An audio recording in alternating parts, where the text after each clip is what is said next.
Good morning pharmacie, nous sommes le mardi 18 juillet, c'est votre flash info quotidien.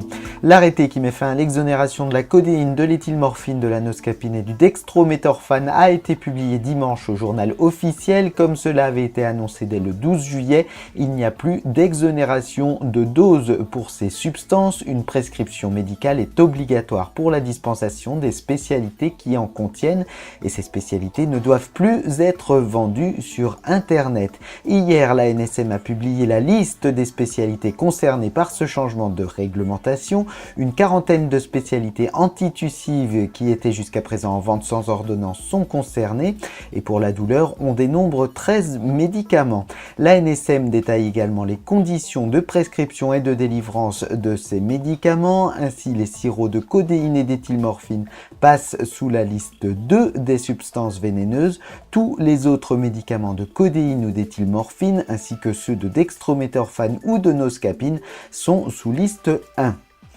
L'antiarythmique Isoptine 120 mg en gélule est en rupture de stock. Le laboratoire Mylan annonce qu'une solution alternative sera prochainement mise à disposition sans précision supplémentaire à ce jour.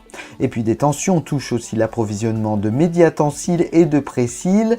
Le laboratoire Takeda prévoit un contingentement sous forme de dotation auprès des grossistes. Il annonce également une réduction de la date de péremption de ces médicaments en raison de problèmes de stabilité. Les prochains lots distribués auront une péremption à 12 mois. Un nouveau vaccin contre l'hépatite B est importé en France. Il s'agit du vaccin Fendrix, spécifiquement indiqué pour la vaccination des adultes insuffisants rénaux. Fendrix est injecté en primo-vaccination selon un schéma à 4 doses au lieu de 8 doses avec le vaccin habituellement commercialisé en France, Engerix B20. La mise à disposition de Fendrix doit donc permettre d'économiser des doses d'Engerix pour la vaccination chez l'adulte. Fendrix est uniquement distribué à l'hôpital, mais les patients ambulatoires peuvent se le faire délivrer sur présentation d'une prescription médicale. La rosuvastatine, générique de Crestor, est bien prise en compte dans le calcul de la ROSP pour les pharmaciens, la rémunération sur objectif de santé publique. C'est le syndicat USPO qui confirme cette information. Cette mesure est applicable depuis plusieurs semaines, bien que les avenants génériques ne soient pas encore publiés au journal officiel. Et puisqu'on parle des syndicats, la FSPF a décidé de ne pas signer l'avenant à la convention. Ce texte devait entériner l'enveloppe budgétaire attribuée à la profession pour développer les nouvelles missions ou faire évoluer les honoraires au cours des 5 prochaines années.